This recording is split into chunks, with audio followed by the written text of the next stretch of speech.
महाराष्ट्रामध्ये काही घडामोडी होत आहेत ज्याच्याबद्दल मला आपल्या सर्वांशी बोलायचं. बोलू का? मला फक्त तुमच्या सर्वांचं 2 मिनिटासाठी लक्ष पाहिजे. नीट ऐकून घ्या, नीट समजून घ्या आणि मग त्याच्यावरती आपण पुढे चर्चा करू. चालेल? तर सगळ्यात पहिली गोष्ट, 6 उद्धव बाळासाहेब ठाकरे शिवसेनेचे खासदार, निवडून आलेले खासदार हे भाजपमध्ये गेले शिंदे सेनेच्या मार्फत. 12 आमदार जायच्या मार्गावरती आहेत अशा बातम्या येत आहेत.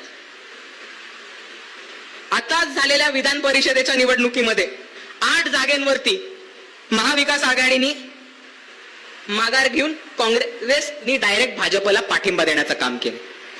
त्याच महाविकास आघाडीच्या जे आता भाजपचे बिनविरोध 8 निवडून आले, त्याच उमेदवारांपैकी एक उमेदवार, निवडून आलेले उमेदवार हे सुप्रिया सुळेंचे समधी व्याही लखानी म्हणून आहेत, ज्यांना महाविकास आघाडीने बिनविरोध निवडून आणलं.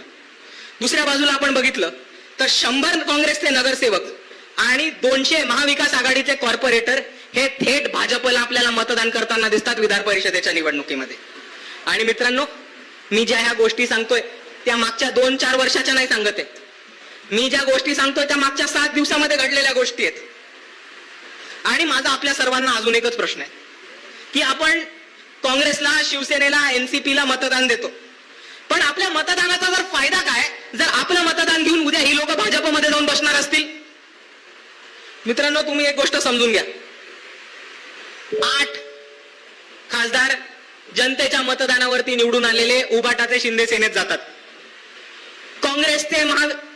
काँग्रेसचे महाविकास आघाडीचे MLCचे विधान परिषदेचे 8 उमेदवार माघार घेतात आणि थेट भाजपला मदत करतात.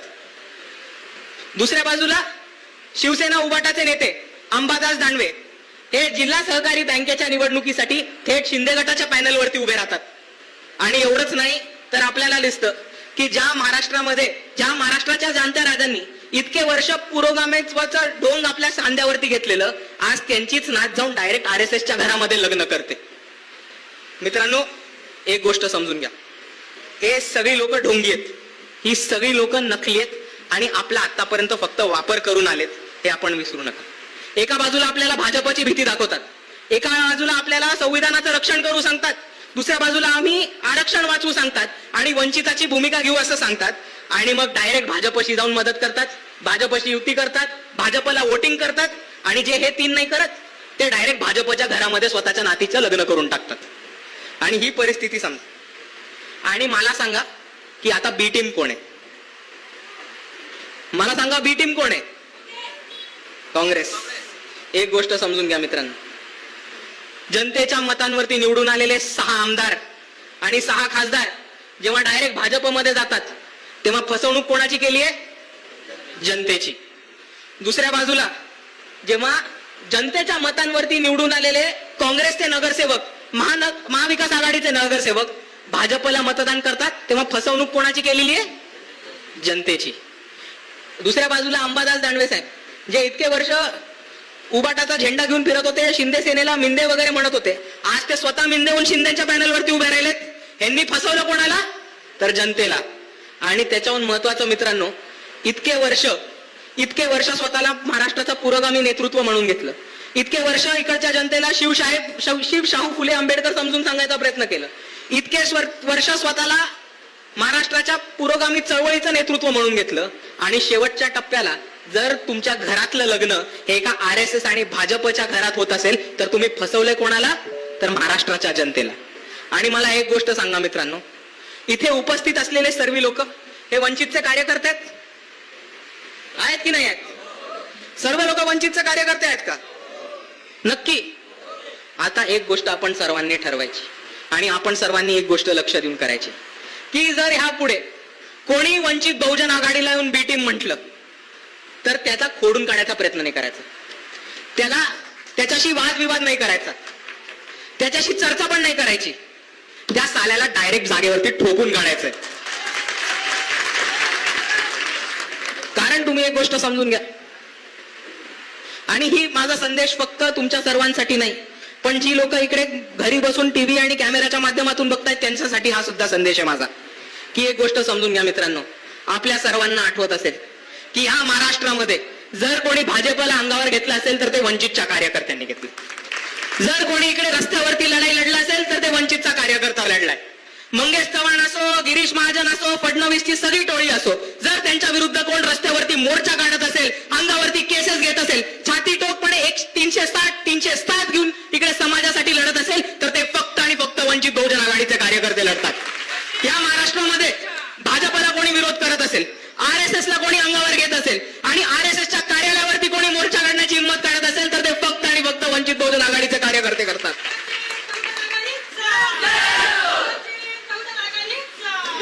आणि तरी इकडे तथाकित पुरोगामी, विकले गेलेले पत्रकार आणि महाविकास आघाडीच्या पैशावरती जगणारे सगळी पिल्लावळ वंचित बहुजन आघाडीच्या कार्यकर्त्यांना हिणवतात, वंचित बहुजन आघाडीच्या कार्यकर्त्यांचा अपमान करतात, वंचित बहुजन आघाडीच्या कार्यकर्त्यांना, नेत्यांना बी टीम म्हणून, भाजपचे हस्तक म्हणून म्हणतात. आणि याच्या पुढे जर कोणी बोललं असेल तर डायरेक्ट त्यांना घरात घुसून ठोकून काढा, कोणाचाही ऐकून घ्यायचं नाही. आता बास झालं मित्रांनो.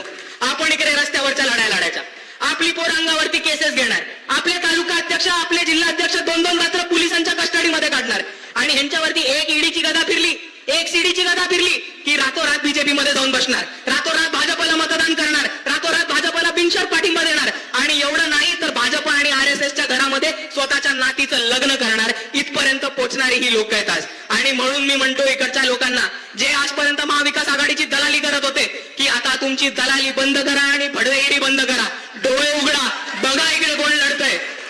कारण ह्या महाराष्ट्रामध्ये जर कोणी भारतीय जनता पार्टीला रोखू शकत असेल तर ते फक्त आणि फक्त वंचित बहुजन आघाडी आहे आणि आंबेडकरवादी चळवळ आहे. हे आपण सर्वांनी विसरू नका मित्रांनो. मित्रांनो, हे होते सुजातदादा आंबेडकर. त्यांनी उपस्थित केलेले मुद्दे अत्यंत महत्त्वाचे आहेत. आताच राज्यामध्ये अनेक विचारवंत प्रश्न उपस्थित करत आहेत की विरोधी पक्षामध्ये कोणी राहील का, आणि जर लोकशाही शासन व्यवस्थेमध्ये जर विरोधी पक्ष नाही राहिला तर मग देशामध्ये हुकुमशाही येईल का.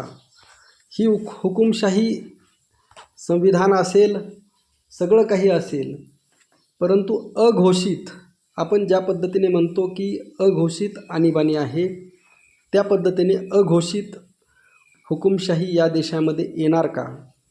जेवढे काही प्रस्थापित नेते आहेत हे आता जवळपास सगळेच जण भारतीय जनता पार्टीमध्ये गेलेले आहेत आणि काही जे 4-2 उरलेले आहेत ते सुद्धा जाण्याच्या तयारीमध्ये आहेत.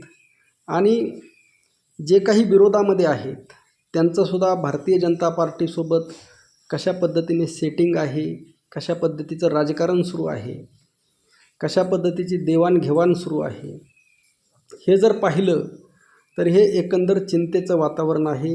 देशामध्ये लोकशाही शिल्लक आहे का, न्यायव्यवस्था शिल्लक आहे का, संसदीय प्रणाली शिल्लक आहे का, असे अनेक प्रश्न उपस्थित होत आहेत.